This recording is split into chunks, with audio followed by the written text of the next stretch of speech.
Today I'm going to discuss the differences between the 351 Cleveland, 351 Modified, and 351 Windsor. Starting off with the production years, 351 Cleveland was used for only 4 years from 1970 to 1974. The 351 Modified was used from 1975 to 1982, also a pretty short production span. 351 Windsor, on the other hand, was used from 1969 to 1997, closing out with the OBS Fords in technically 96, but VIN 97. All three of them are running a cast iron block, so not too different there. For the 351 Cleveland, you're looking at a 9.206 inch deck height.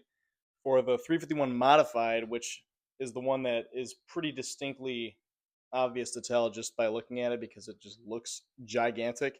But the 351 Modified has a 10.297 inch deck height, whereas the 351 Windsor coming in at the middle is at a 9.480 inch deck height. As far as the engine family or block series goes, you can tell that the 351 Cleveland, 351 Modified, and 351 Windsor, one of them does look distinctly different from the other two. The 351 Windsor is part of the Windsor family, whereas the 351 Cleveland and 351 Modified are part of the 335 series family. The 351 Windsor is essentially the construction of a 302 small block with about roughly an inch taller deck height.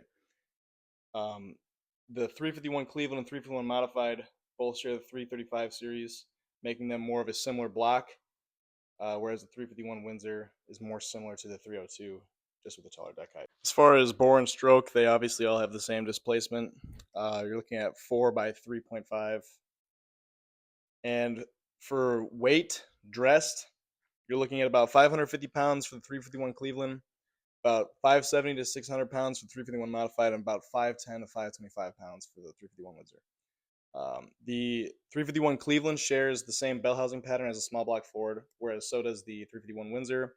But the 351 Modified shares the same bell housing bolt pattern as a 385 series, which is going to be a 370, 429, or 460. The 370 is a little harder to come by, but the 429 and 460 both share the same bolt pattern as the 351 Modified. The primary difference for the three is going to be found in the cylinder heads to an extent. The 351 cylinder head came with larger valves, a canted valve design.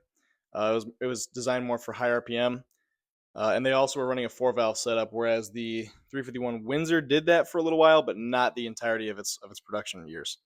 The cylinder head on the 351 Modified, as we already know, it is a significantly taller deck height, whereas it was more of a low-end torque design, and it is similar to the Cleveland style heads, but it's got smaller ports than the Cleveland does, making it less of a screamer, like a high RPM power band kind of engine.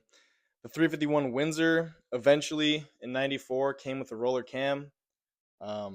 It had an inline valve design with smaller ports, so it was not pushing the same type of power that the Cleveland was, where it had the better flowing heads. If you're trying to decide which is best for what, realistically, the 351 Cleveland is going to be the best factory performer in terms of actual numbers, in terms of power and horsepower and torque.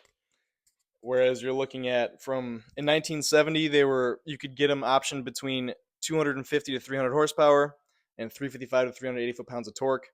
In 71, you could get an option between 240 and 285 horse and 355 and 370 horse. They started tuning it down a little bit because the fuel crisis was on the brink. 72 to 74 was really bad. Optioned between 170 and 177 horse and 280 to 286 torque, which is pretty embarrassing considering 2 years prior it was making almost double that.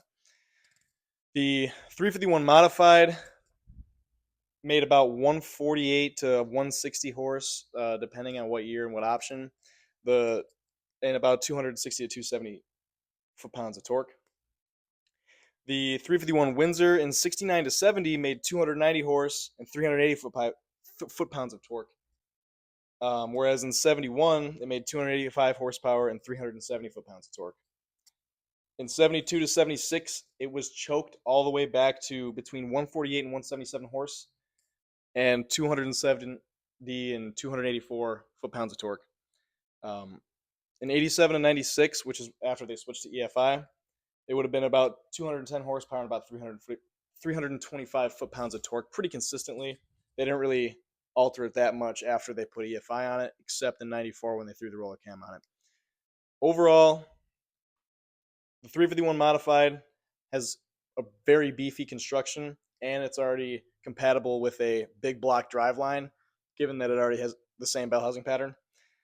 The 351 Windsor has significant more parts availability. It is lighter, and they had a significant more amount of vehicles that they were put in because of the production year span. Whereas the 351 Cleveland is going to be drop in best performance, ready to go in terms of power. But after all, I mean, they are the same fucking thing.